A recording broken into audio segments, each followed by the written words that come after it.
se verá o Filho do Homem vindo sobre as nuvens com poder e glória. Então se verá o Filho do Homem vindo sobre as nuvens com poder e glória. Porque assim como o relâmpago que sai do Oriente se mostra no Ocidente, assim há de ser a vinda do Filho do Homem. Porque assim como o relâmpago que sai do Oriente se mostra no Ocidente, assim há de ser a vinda do Filho do Homem. Então se verá o Filho do Homem vindo sobre as nuvens com poder e glória. Então se verá o Filho do Homem vindo sobre as nuvens com poder e glória. Porque assim como o relâmpago que sai do Oriente se mostra no Ocidente, assim há de ser a vinda do Filho do Homem. Porque assim como o relâmpago que sai do Oriente se mostra no Ocidente, assim há de ser a vinda do Filho do Homem. Assim há de ser. Assim há de ser a vinda do Filho do Homem. Assim há de ser. Assim há de ser a vinda do Filho do Homem. Aleluia.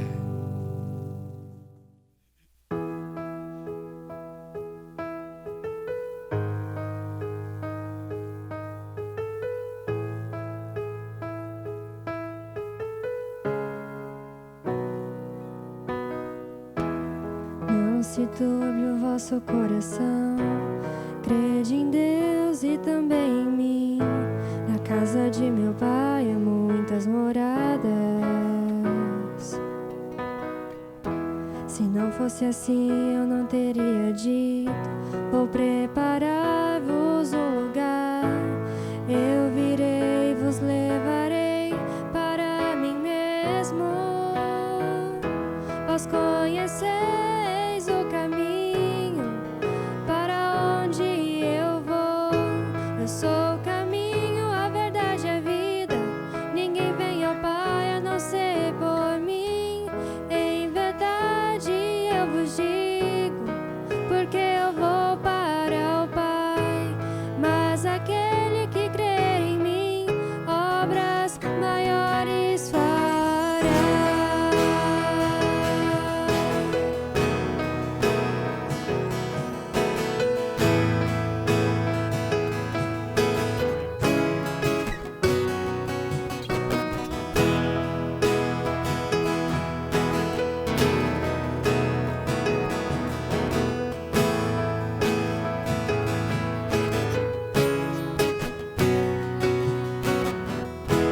Se me amares verdadeiramente, guardareis os meus mandamentos. Eu rogarei ao Pai, Ele vos dará o Consolador, o Espírito da verdade, que o mundo não pode receber, mas Ele habita em vós, estará em vós para sempre. Aquele que tem os meus mandamentos e os guarda, esse é o que me ama. E se alguém me amar, será amado por meu Pai. E eu também o amarei e me manifestarei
Graça e paz, irmãos.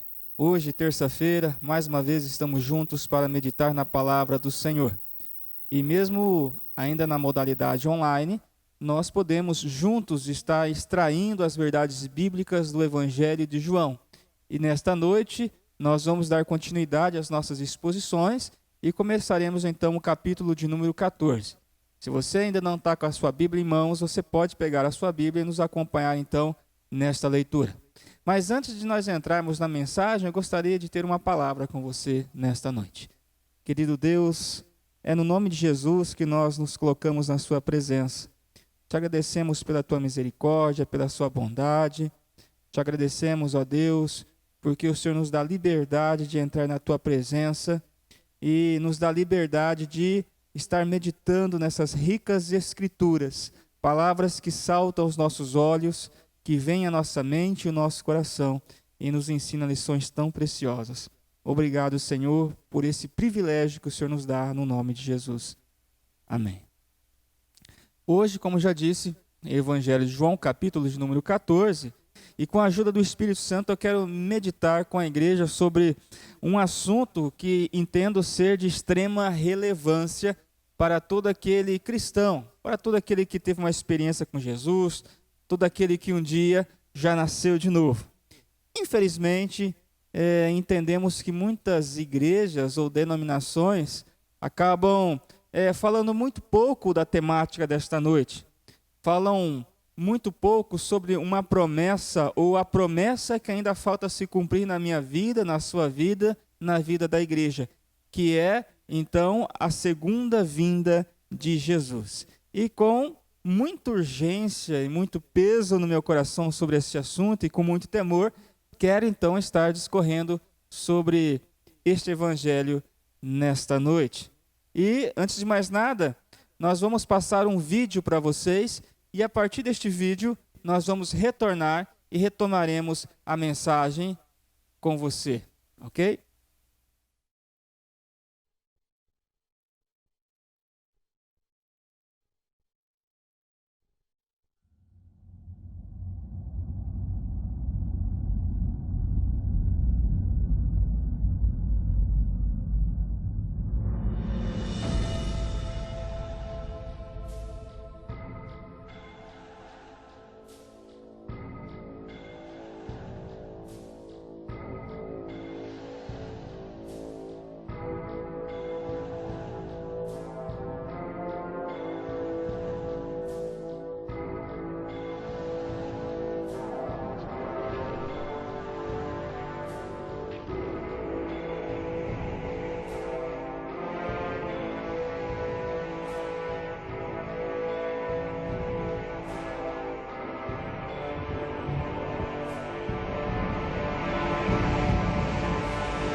Pois bem, meus irmãos, vocês já assistiram o vídeo, agora nós vamos entrar na mensagem propriamente dita.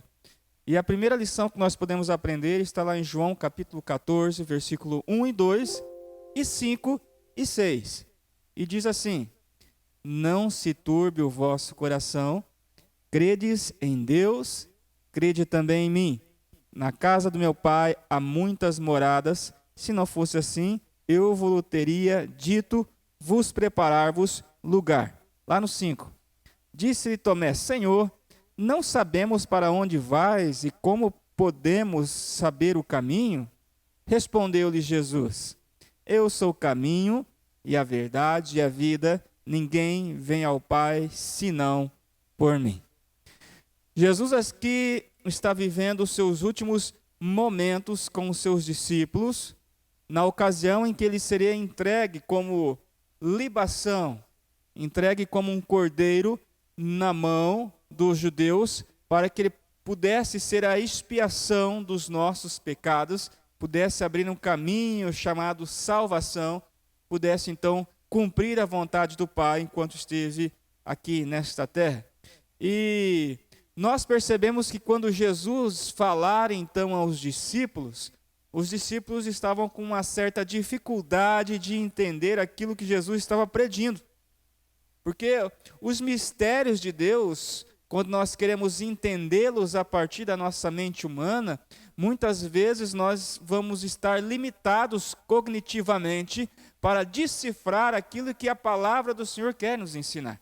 E aqui nós vemos muitos problemas. Primeiro, os discípulos tinham talvez uma limitação cognitiva, no sentido de que eles não conseguiam entender com a sua razão humana aquilo que o Senhor estava falando.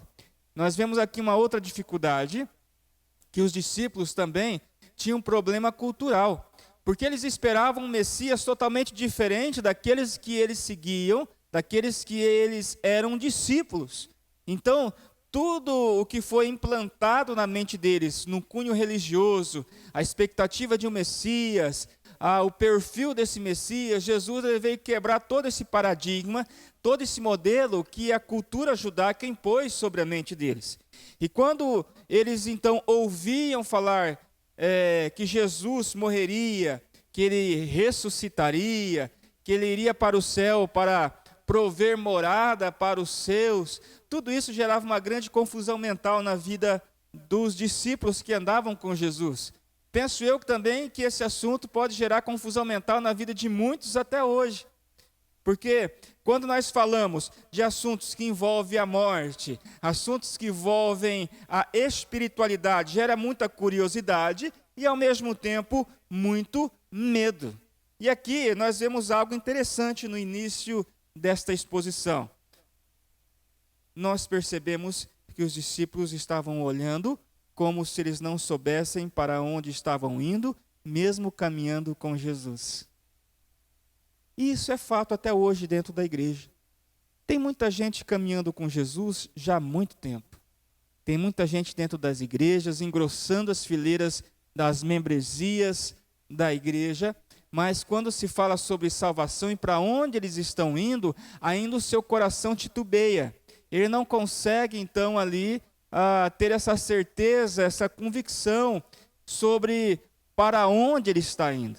E quando eu olho aqui para esse texto, eu fico perguntando, não só para a igreja, não para você ouvinte, mas para mim, para nós de uma forma em geral, nós temos certeza para onde estamos indo? Você tem certeza para onde você está indo? Porque a morte não é o fim em si mesma. A morte é apenas uma passagem. A sua alma, a minha alma, a nossa alma, ela é indestrutível. E a palavra do Senhor diz que aquele que crê no nome de Jesus, esse não vai passar pela segunda morte, porque ele estará com o Senhor eternamente. Porque outro problema que eu vejo evidente desse assunto sobre o pós-morte, a vinda de Jesus, a parousia de Jesus, é que muitas igrejas fazem um certo terrorismo. Pegam esse tema, distorcem esse tema e começam a jogar medo na cabeça dos ouvintes para que eles venham para Jesus, não porque amam o Mestre, mas para que eles venham para Jesus porque eles têm medo do inferno. Eu quero dizer para você que a proposta do Evangelho não é gerar medo em você. Aliás, ele vem para tirar todo medo, conforme João, capítulo 8, verso 32.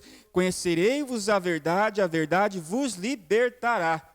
Então, esta mensagem, esta palavra, a Bíblia Sagrada, vem para tirar todo medo e colocar convicção da salvação.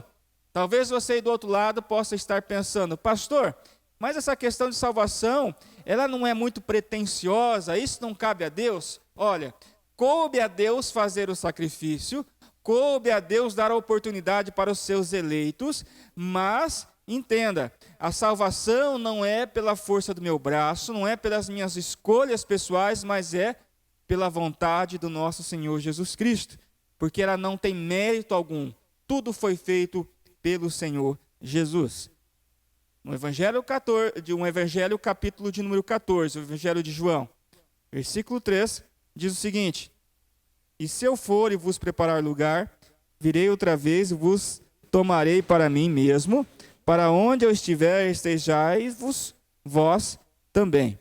Jesus, quando ressuscitou, ele veio e ficou mais ou menos de 40 a 50 dias peregrinando ainda sobre a terra, e primeiro veio falar com seus discípulos para afirmar duas coisas. A primeira coisa, que ele deixaria o quê? O ajudador, que é o Espírito Santo. Segundo, é reafirmar a promessa da sua segunda vinda. Quando nós olhamos João capítulo 14, no verso 16, diz assim: e eu rogarei ao Pai, e ele vos dará outro ajudador para que fique convosco para sempre, a saber, o Espírito da verdade, o qual o mundo não pode receber, porque não pode ver, nem o conhece. Mas vós o conheceis, porque ele habita convosco e estará em vós. Não vos deixarei órfãos, voltarei a vós. Então aqui, afirmando a fala de Jesus, no qual ele diria, ou melhor dizendo, no qual ele disse que Jesus Cristo, ele quando foi assunto aos céus, deixou então o Espírito Santo. E esse Espírito Santo, ele vem para nos ajudar. Esse Espírito Santo vem para orar por nós. Esse Espírito Santo vem para nos ensinar. Esse Espírito Santo vem para nos consolar. Jesus, ele sabia, obviamente, que eu e você, pela força do nosso braço, pela nossa força de vontade, pelo ímpeto do nosso coração, nós não conseguiríamos vencer o mundo, nem as paixões que o rodeiam. Por isso, então, ele enviou o Espírito Santo. E esse Espírito Santo, no grego, a palavra significa paráclito. E o que significa isso, pastor? Paráclito significa que Deus deixou outro igual a ele. Então, quando Jesus foi ao céu, ele deixou outro igual a ele, para suprir todas as minhas e as suas necessidades, para acolher e sustentar a igreja em suas mãos. Outra promessa aqui que Jesus deixou de uma forma muito enfática e clara é que ele viria buscar a sua igreja. Escute uma coisa: tudo aquilo que a Bíblia prometera durante toda a historicidade da sua escrita fora cumprida, exceto uma promessa que resta a ser cumprida, que é a segunda vinda de Cristo. Quando você olha para os manuscritos, de uma forma em geral, a Bíblia ela apontou para muitas promessas, centenas de promessas, e elas foram cumpridas uma a uma. Contudo, ainda existe uma promessa que o Senhor ainda não cumpriu, porque não chegou a hora. Mas Ele sabe a hora, Ele sabe o dia, Ele sabe o momento de cumprir, o qual Ele viria buscar a sua igreja. E Ele prometeu isso. Eu imagino que tem muita gente que, assim como alguns que a Bíblia relatam, duvidam da segunda vinda de Cristo. Talvez alguns pensem: puxa vida, mas desde criança eu ouço que Jesus voltaria. Há mais de 2000 anos atrás existe essa promessa, Jesus não voltou ainda, será que Ele vai voltar? Escute, Jesus já voltou para muitos. A vinda de Jesus, ela não acontece apenas quando Ele vem a essa terra, mas quando nós partimos desta terra e vamos nos encontrar com Ele. Então a pergunta que precisa ser respondida é: você está preparado para a vinda de Cristo?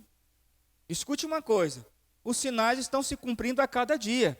E a cada dia que o sol nasce, a cada dia que o sol se põe, a cada dia que nós temos a oportunidade de vivenciá-lo, é mais um dia que se aproxima ao cumprimento da promessa de Deus na minha vida e na sua vida. Nós vivemos a última geração sobre a face da terra. E eu acredito piamente que Jesus está às portas. Lógico que eu não tenho capacidade teológica para colocar o dia, colocar a hora, colocar o mês, limitar a vinda de Cristo a uma data humana. Mas quando eu leio a Bíblia, eu posso perceber que a vinda de Cristo está eminente. Ele está às portas. E a pergunta para mim, para você, para todos aqueles que me ouvem: você está preparado para a vinda de Jesus? Preste atenção nisso. Esse que é o fato mais importante quando nós falamos de assuntos escatológicos. Não é pensar quando Ele virá, mas pensar se estamos preparados para a vinda do nosso Senhor e Salvador Jesus Cristo. Nós temos também uma terceira lição que compete a este tema de uma forma muito perspicaz. A pergunta é: como então será a vinda do nosso Senhor Jesus Cristo?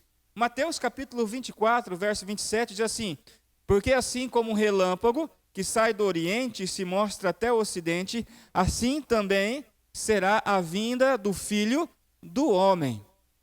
Aí quando eu olho a Bíblia, eu fico pensando, puxa vida, Jesus vai vir como relâmpago. E você já pensou na velocidade de um relâmpago? A velocidade de um relâmpago é a velocidade da luz. E a velocidade da luz são 300 mil quilômetros por segundo. Então, o nosso olho vai ver, mas de uma forma muito repentina. Nós não temos capacidade humana de conseguir enxergar a velocidade em que Cristo virá buscar os seus eleitos. E quando eu olho para esse texto, eu fico muito mais alegre, porque eu entendo que o cristão, quando pensa na vinda de Cristo, ele tem que ficar alegre e não temeroso. Ele tem que orar para que a vinda de Cristo aconteça o mais rápido do possível. Esse assunto não é motivo de terrorismo nem de tristeza, mas é motivo de alegria e deve ser assim dentro da casa de Deus. Apocalipse capítulo 22, verso 7 diz: Eis que cedo venho, bem-aventurado aquele que guarda as palavras da profecia deste livro. Olha aqui, Jesus, ele mais uma vez sendo enfático, sendo direto, olha, eu estou às portas, eu vou voltar a segunda vez como eu já vim na primeira. Ou seja, nós temos que estar preparados, porque a vinda de Cristo, a palavra de Deus diz, é como um ladrão que vem à noite. Nós não temos como todos os dias ficar ali preparado, pensando que alguém pudesse furtar a nossa casa. Por mais que nos preparemos para isso, talvez um dia somos tomados de surpresa. Então a ideia não é ficar preocupado se o ladrão vai chegar à nossa casa, mas a ideia é saber que nós estamos resguardados pelo poder e pelo sangue de Cristo Jesus. E por fim, a segunda fase aqui, e a pergunta que não quer calar dentro desse contexto, a vinda de Jesus se dará então em 3 etapas bem distintas. A primeira etapa, ou a primeira fase, chama-se arrebatamento.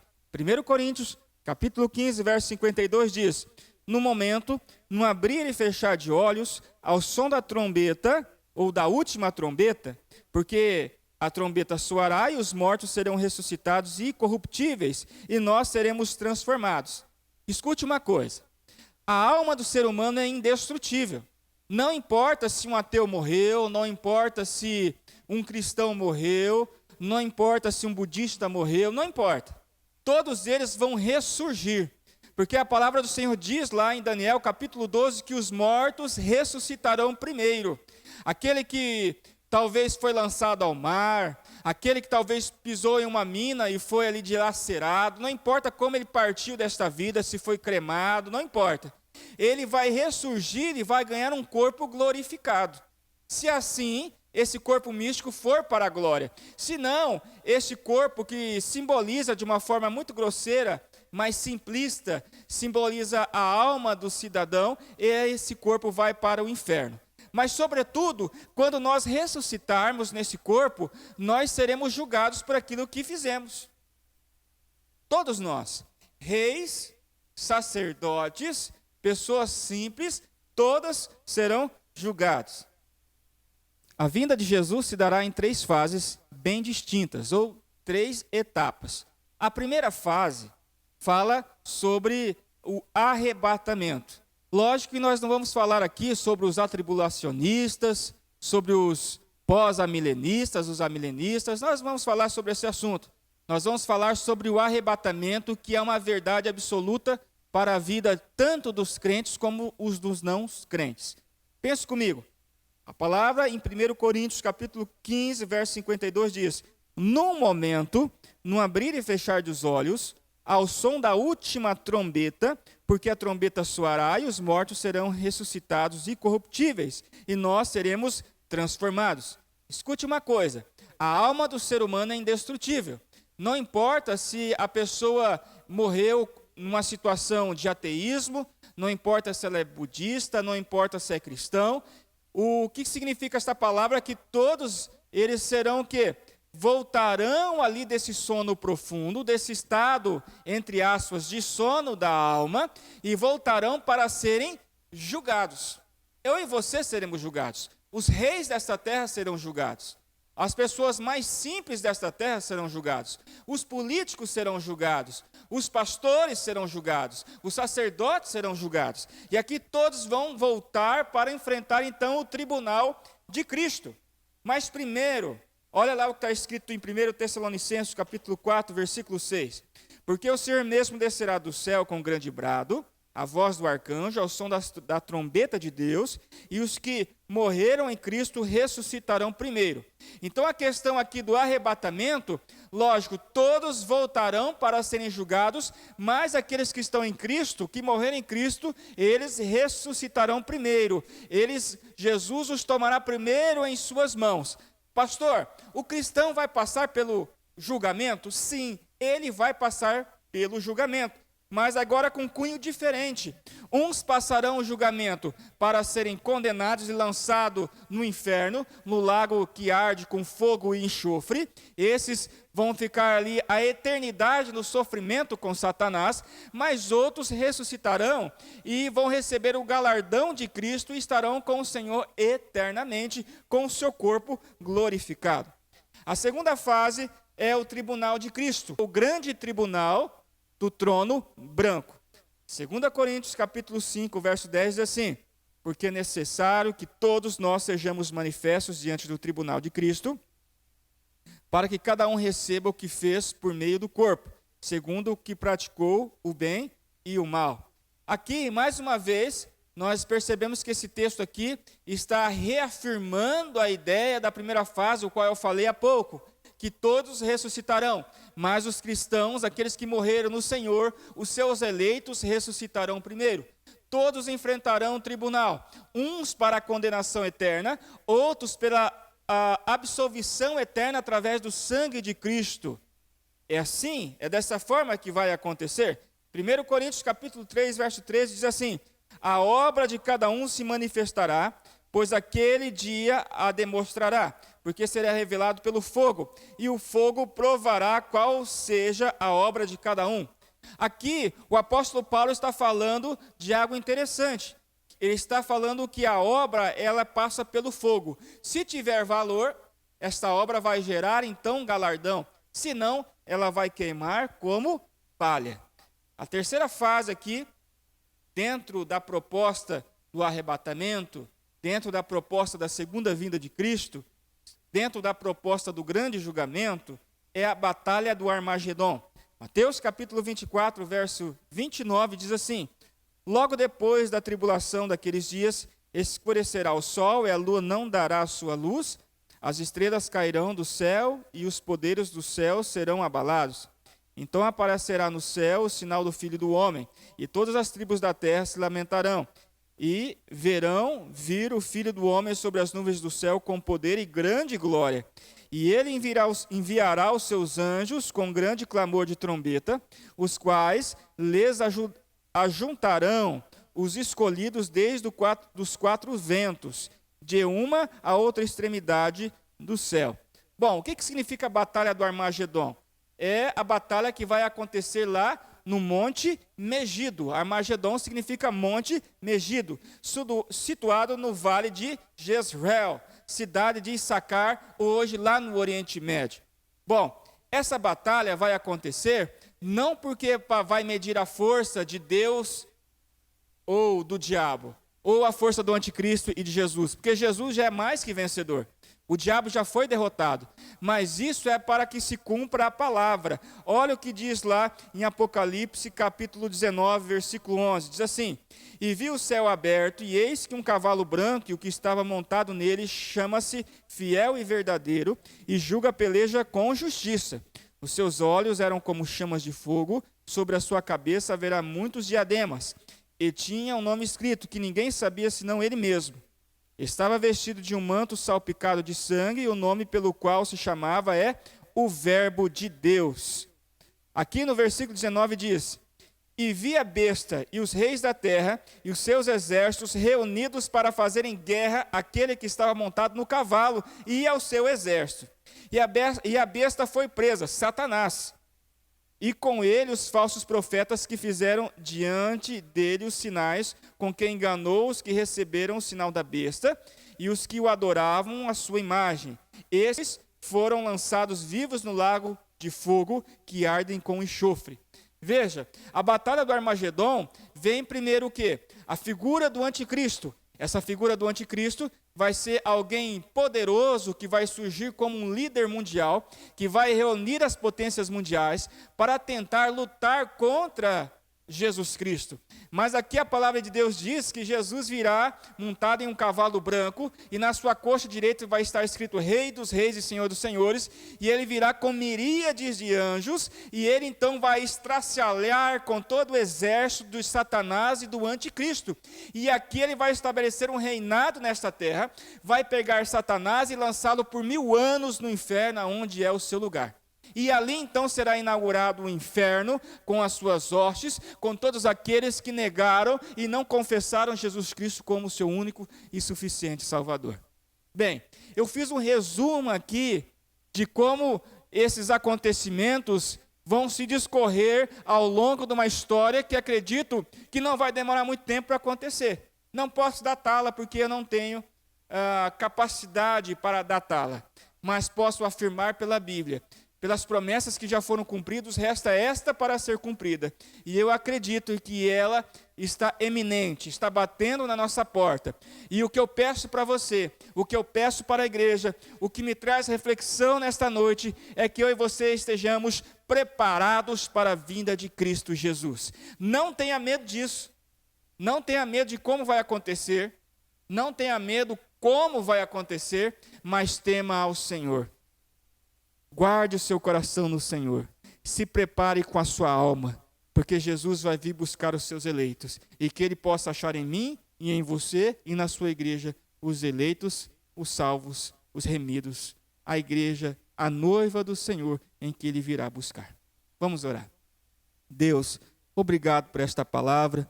Eu sei que são temas complicados de ouvir assim, com tantas informações, mas que o Teu Espírito Santo esteja trazendo discernimento à mente dos meus irmãos. E que cada um, ó Deus, possa não ter medo, mas convicção da vinda de Cristo. E que Teu nome seja glorificado e exaltado. Ó Deus, Maranata, ora vem, Senhor Jesus. Pai, nós clamamos a vinda de Cristo, para que Ele venha, Pai, buscar a sua igreja. E que possamos estar com o Senhor nos ares, glorificando e Te exaltando, assim oro no nome de Jesus. Amém. Se você ainda não entregou a sua vida para Jesus, entregue ainda hoje. Nós estamos tendo os nossos cultos aos domingos às 19 horas. Culto presencial com algumas restrições por causa da pandemia que estamos vivendo. E às terças-feiras com culto online. Deus te abençoe, você tenha uma boa semana e, se Deus permitir, na próxima terça-feira estaremos juntos para meditar no capítulo de João, do capítulo 15 de João, em nome de Jesus. Deus te abençoe.